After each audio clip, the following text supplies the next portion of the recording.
Hikaru's confession video is also Oh, ready. Maybe we should also get that on the channel.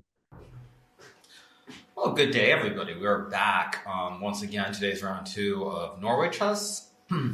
Since nobody else seems to really be using the confessional, at least so far, I figured I might as well do it because honestly, this is basically like an extension of streaming. Except that when I talk to you guys, the fans, I can't actually see what you're writing. So, like, if there were a monitor here that would like show the chat and someone, like John Quinn 7789 were asked, what do you think about today's games? It would really essentially be the same thing as streaming.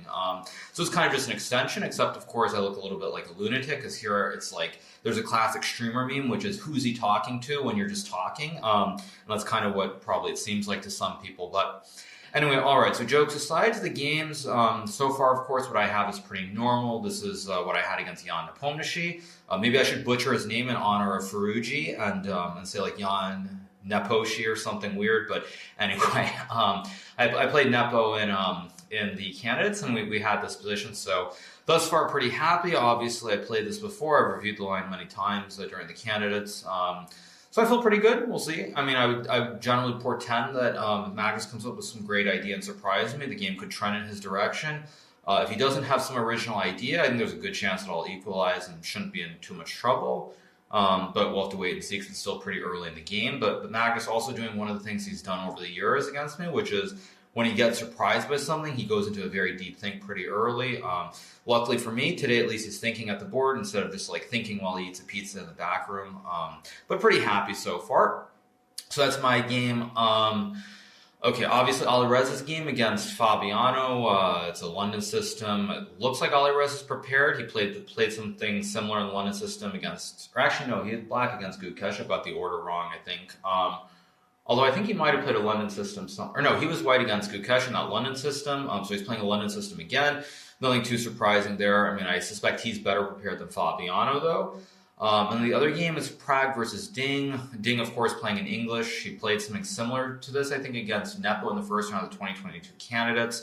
With this whole C4 G3 stuff. So that's very very early. Have to wait and see what happens in that game.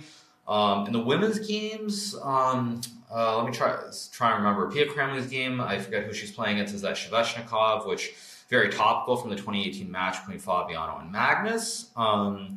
I think there's one of the games with this bishop's opening, bishop c4, d3, knight c3. Honestly, could be one of like 10,000 blitz or bull games that I've played online, so it's kind of funny seeing that. Also, vaguely along the lines of what I played against Ariane Tari here last year in Norway chess. And then there's one other game, which is, the symmetrical Italian in the women's section with knight c3, knight f3, and this h3, h6. Vaguely reminds me of one of the earliest chess books I ever read, which I think was Josh Waits Can Teach Us Chess. One of the first model games in that book had something like this. Didn't have h3, h6, it was castle with this whole d3, d6, bishop g5, bishop g4, knight d5, knight d4, and white wins at the end. But also kind of reminds me back when I was a young kid playing chess. So I made some interesting games thus far, and we'll just have to wait and see how they continue. So that'll be it for now, and I'm sure I'll be back later. Yeah, I just came back because I'm actually bored out of my mind. I can either sit in the back room for 10 minutes or talk, and I'd rather just talk in general since, as I said before, no one's using the confessional. So Magnus played this rook e1, bishop e3. Of course, this is all relatively well known. It's something I looked at in advance for the candidates. Also, one of the great things is that when you start a tournament with two of the same color, whether it's black or white, I mean, I would say more applicable to black, is that you can have some openings set up and then you can follow it. So for example, this specific line that I'm playing today, I was going to play it against Fabiano. So effectively, I reviewed it before the game against Fabiano. I didn't actually look at it before the game today, which meant that I didn't have to worry about something. It's like one less thing to have to look at when you start the same color twice. So I actually spent most of my time looking at a different first move before the game today, but it's good because that kind of let me just relax and get ready more.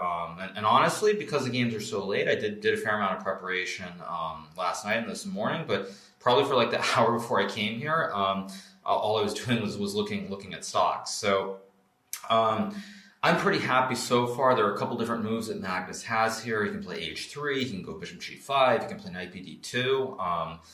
bishop takes c6 is actually, I forget if it was with h3, h6 included, or if it was right away, but there was this game that I remember looking at prior to the candidates. It was played in the German Bundesliga between one of my seconds for that event, Nicholas Huschenbeth and Shakhtar Mamedyarov, which actually had this line.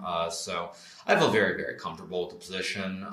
And then just as far as other games go, actually that was one of the reasons I came back, is it does look like the game between Alireza and Fabiano is heating up. I'm not familiar with the specific line that's being played, but I'll make a bold prediction that I don't think that game is going to be a draw. I think that game is going to be decisive. We can already tell that it's shaping up to be really, really exciting, especially with Alireza running his king to g2, Fabiano with the weak pawn on d3. So that game is probably going to be the most exciting round, at least in the classical portion. If you were to ask me right now, barring some fireworks in my game, I mean, there are some lines that Magnus could play that lead down that path. But right now, at least, I know everyone in Norwegian TV, which is where this confessional blue is probably being broadcasted. Well, there's a little bit of coffee. Don't have a napkin. Who cares? Obviously, they're focused on Magnus' game, but I think the Alireza game is the one that, at least at the start, is going to be the most exciting. And then what else was I going to say? I was going to say, so the game between Zhu Wenjun and Muzichuk, this sort of Vienna-ish position after bishop e6, I swear I've probably hit this exact position with either knight d5, bishop d5 takes f4, or bishop d5, bishop d5, f4. I mean, literally, at least 100 times on stream against various GMs. I think I had it against this Armenian guy, Robert Chessmood. I played it against Christopher Yu. I think there's this guy Artoon, which is... I forget which Indian super talent that is, but I've had that position literally probably 100 times on stream. People go back and look at my streams, so it's pretty funny to see a position like that, something that I've played a gazillion times.